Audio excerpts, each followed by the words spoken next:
ஆண்டவரும் இரட்சகருமாய் இருக்கிற இயேசு கிறிஸ்துவின் நாமத்தினாலே அன்பின் வாழ்த்துக்கள். நாம் யாக்கோப்பின் வாழ்க்கை சரித்திரத்தை ஆய்வு செய்து கொண்டிருக்கிறோம். இன்றைக்கு பார்ட் நம்பர் 6. கர்த்தர் யாக்கோபை சூப்பர் பயங்கரமா ஆசீர்வதிச்சு கொண்டு வருகிறார். கர்த்தர் யாக்கோபை ஆசீர்வதித்த விதத்தை நான் முந்தைய வீடியோவில் பேசியிருக்கிறேன். அதற்குரிய லிங்க் டிஸ்கிரிப்ஷன்ல கொடுத்திருக்கிறேன். அதை நீங்கள் பார்த்துக் கொள்ளுங்கள். ஒரு மனுஷன் ஒண்ணுமே இல்லாம வந்து கர்த்தருடைய பெரிய கிருபையினாலையும் அவனுடைய உழைப்பினாலையும் அவன் வேற லெவல்ல ஆசீர்வதிக்கப்பட்டு உயர்ந்தான் என்றால் யாருக்கு தான் பொறாமையும் எரிச்சலும் வராம இருக்கும்? யாக்கோபுடைய வளர்ச்சியை பார்த்து அவனுடைய மாமாவின் பசங்க யாக்கோபு காதுபட பேசுறானுங்க. ஏன் அப்பாவுடைய ஆட்டை எடுத்து அவன் வளர்ந்துட்டான், ஏன் அப்பாவுடைய செல்வத்தெல்லாம் அவன் எடுத்துக்கிட்டான். ஒருத்தன் உண்மையாய் வளர்ந்தால் இப்படிப்பட்ட பேச்சுகள் எழதான் செய்யும். யாக்கோபு அதை பெருசா கண்டுக்கவே இல்லை. ஒரு பக்கம் இந்த மாதிரியான பேச்சுகள், இன்னொரு பக்கம் லாபானை கவனிக்கிறான். லாபான் எப்படியாவது யாக்கோபுடைய வளர்ச்சியை தடை செய்வதற்கு பல வகையில போராடுகிறான். யாக்கோபுக்கு புள்ளி உள்ள ஆடுகள் சம்பளம் என்று சொல்லும் பொழுது கர்த்தர் ஆடுகள் எல்லாம் புள்ளி உள்ள குட்டிகளாய் பெற்றெடுப்பதற்கு கிருபை பாராட்டுகிறார். இல்ல இனிமேல் உனக்கு புள்ளி உள்ள ஆடுகள் சம்பளம் கிடையாது, இனிமேல் உனக்கு கலப்பு நிற ஆடுகள் தான் உனக்கு சம்பளம் அப்படின்னு அவன் சம்பளத்தை மாற்றுகிறான். கர்த்தர் கிருபை பாராட்டி ஆடுகள் எல்லாம் கலப்பு நிற குட்டிகளை பெற்றெடுக்க உதவி செய்கிறார்.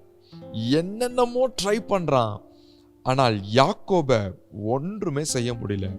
ஒரு பாயிண்ட்ல யாக்கோபை இப்படியே விட்டா ரொம்ப ஓவரா வளர்ந்துருவான், நம்மளேவே மிஞ்சி நம்மளை ஒன்றில்லாமல் ஆக்கி விடுவான். அதற்கு முன்பதாக யாக்கோபை ஏதாவது ஒன்று பெருசா செஞ்சிடணும், பெரிய பொல்லாப்பு செஞ்சிடணும் அப்படின்னு லாபான் நினைக்கின்றான். அவன் நினைத்த நினைவுகள் அவனுடைய முகத்துல தெரிகிறது.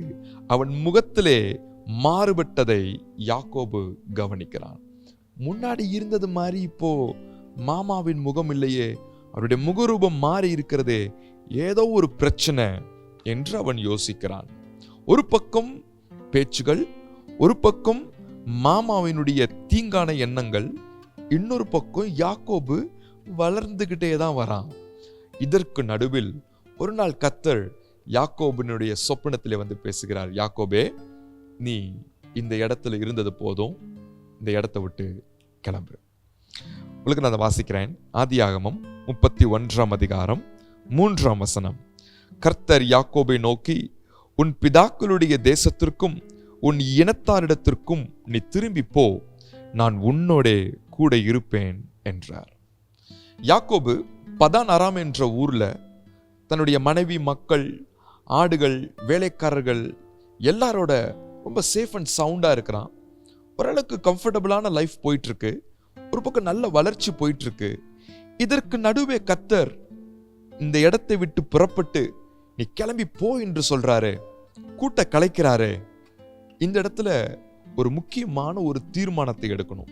யாக்கோபு தனி மனுஷனா இருந்தா பிரச்சனை இல்லை, தீர்மானம் எடுப்பது ரொம்ப ஈஸி.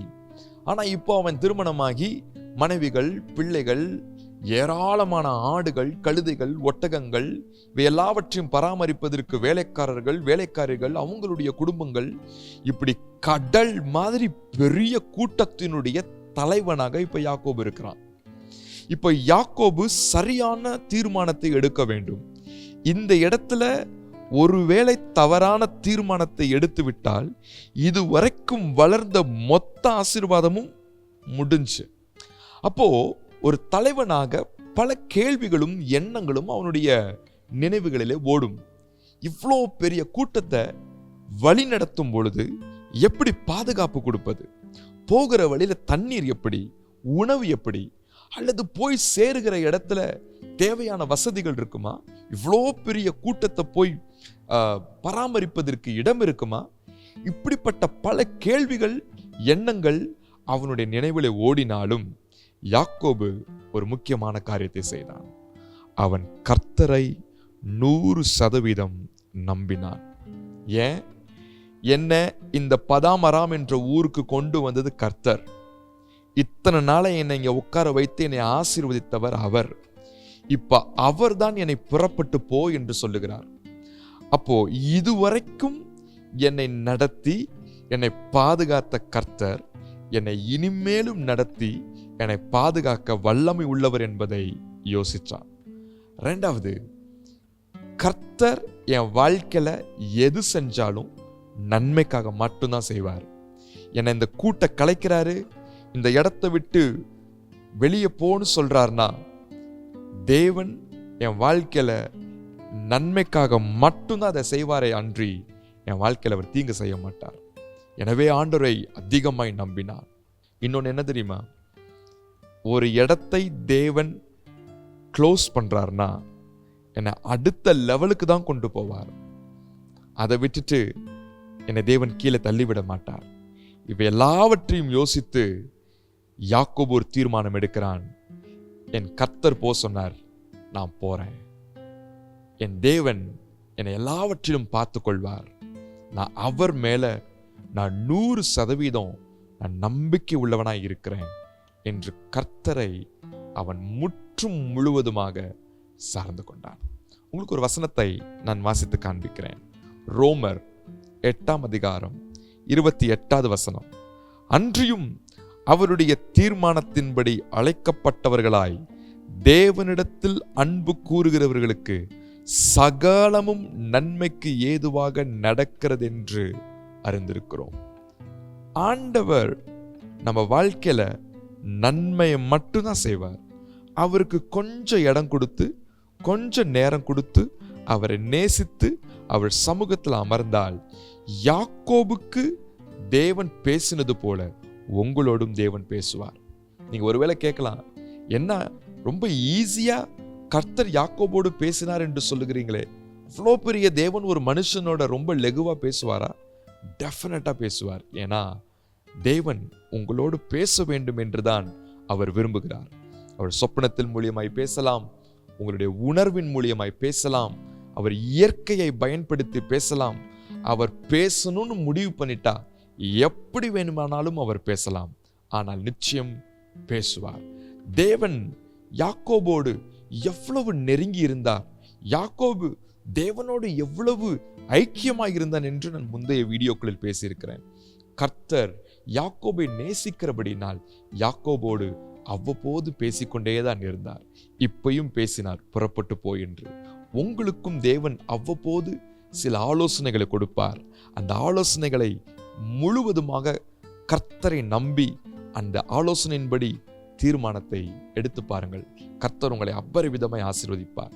சில நேரங்களில் உங்க வாழ்க்கையில புதிய அனுபவத்தை நீங்க சந்திக்கலாம், புதுவிதமான பிரச்சனைகளை நீங்க ஃபேஸ் பண்ணலாம், புதிய சவால்களை நீங்க பார்க்கலாம். சில நேரத்துல உங்களுடைய நம்பிக்கை ரொம்ப டவுன் ஆகும்.